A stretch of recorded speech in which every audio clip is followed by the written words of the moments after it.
چلیں جی، آج اتنا ہی ہم پڑھتے ہیں انشاءاللہ تعالیٰ. کل پھر یہ ٹاپک ہمارا جو ہے نا، بلکہ ایک چھوٹا سا جو ٹاپک ہے یہ پڑھ لیتے ہیں،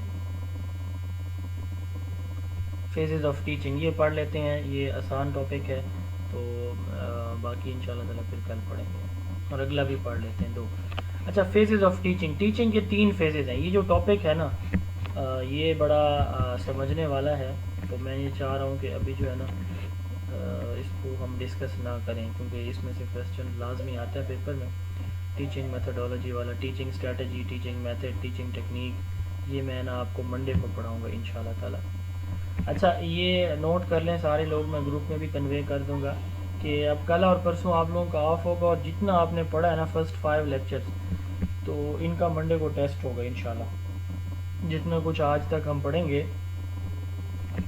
اس کا آپ کا منڈے کو ٹیسٹ ہوگا ہمارا انشاءاللہ. اچھا، اب فیزز آف ٹیچنگ. اب جیسے دیکھیں ٹیچنگ میں نے پڑھانا تھا نا آپ کو، تو میں نے کیا کیا جی، سب سے پہلے پلان کیا کہ آج پڑھنا کیا ہے. سپوز میں نے ٹاپک لکھا کہ یہ لیکچر 5 میں ہم نے یہ پڑھنا ہے، ٹھیک ہے، یہ ہمارے آبجیکٹیوز ہیں، اور اس میتھڈ سے میں نے پڑھانا ہے، پاور پوائنٹ سے یہ وہ.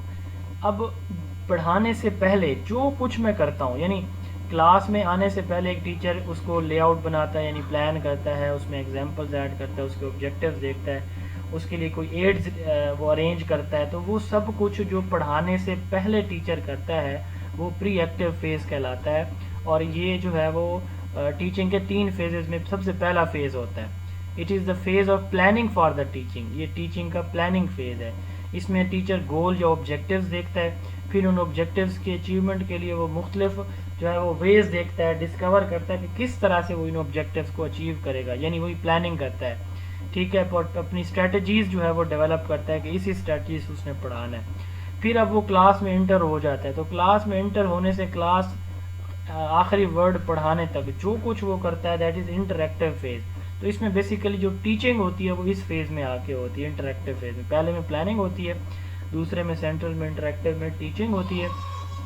یہ ٹیچر انٹر ہونے سے لے کر اینڈ تک جو کچھ پڑھاتا ہے وہ پھر انٹریکٹیو فیز میں آتا ہے، ٹھیک ہے. اس میں کلاس کو ترتیب دیتے ہیں، ارینج کرتا ہے، اس گروپنگ کرتا ہے، ٹاپک پڑھاتا ہے، ایکٹیویٹیز دیتا ہے. تو یہ ساری کی ساری انٹریکٹیو فیز آتا ہے. اب اس نے ٹاپک ختم کر لیا، اینڈ پہ وہ سم اپ کرتا ہے، ٹھیک ہے. کوئی ٹاسک دیتا ہے، بچوں کا ٹیسٹ لے لیتا ہے، سوال کرتا ہے، ٹھیک ہے، ان کو ہوم ورک اسائنمنٹ کوئی دے دیتا ہے. تو یہ اینڈ پہ آ جاتا ہے پوسٹ ایکٹیو فیز، پڑھانے کے بعد کا فیز ہے، ٹھیک ہے. اور اس میں یہ بھی دیکھا جاتا ہے کہ ٹیچر کی ٹیچنگ کا کتنا امپیکٹ یا کیا چینجز پروڈیوس ہوئی ہیں ٹیچر کی ٹیچنگ سے بچوں کے بیہیویئر کے اندر. اس کو پوسٹ ایکٹیو فیز کہا جاتا ہے. سمنگ اپ، ایویلویشن، ٹھیک ہے، چینج ان بیہیویئر کو جج کرنا، ٹھیک ہے، ٹیسٹ کس طرح سے لیا جائے، یہ چیزیں دیکھنا، یہ پوسٹ ایکٹیو فیز کے اندر آتا ہے. تو ٹیچنگ کے یہ 3 فیز ہیں. اچھا، آپ میں سے کسی کا یہ ایکسپیرینس ہے کہ کسی پرائیویٹ یا گورنمنٹ سیکٹر میں کہ آپ جو ہے وہ اچھے اور کمزور بچوں کو ان کا آپس میں پیئرنگ یا گروپنگ کر دیتے ہیں تاکہ جو ہے وہ اچھا بچہ کمزور بچے کو ہیلپ کرے اس کی ٹیچنگ لرننگ پروسیس میں، اس کی انڈرسٹینڈنگ میں، لرننگ میں، ایشوز کے سولوشن میں؟ ایسا ہوا ہے کوئی ایکسپیرینس آپ لوگوں کا؟ یس سر، میں ایسا کرتی ہوں کلاس میں. کرتی ہیں. اچھا، اس کو نا ایجوکیشن کی زبان میں بڈی سسٹم، بڈی فرینڈ کو کہا جاتا ہے، دوست بنانا، بڈی سسٹم، دوست بنانے کا نظام، بڈی فرینڈس کو بولا جاتا ہے. تو اس کو ایجوکیشن میں اس کو بڈی سسٹم کہتے ہیں کہ ہم اچھے اور ویک اسٹوڈنٹ کو آپس میں پیئر بنا لیتے ہیں تاکہ وہ جو اچھا بچہ ہے وہ کمزور بچے کو جو ہے وہ لیڈ کرے، ساتھ لے کے چلے. ٹھیک ہو گیا جی؟ اچھا، لاسٹ سلائیڈ ہماری یہ ہے، بلکہ یہ بھی انشاءاللہ تعالی ہم جو ہے نا وہ بس اب منڈے کو ہی پڑھیں گے انشاءاللہ تعالی.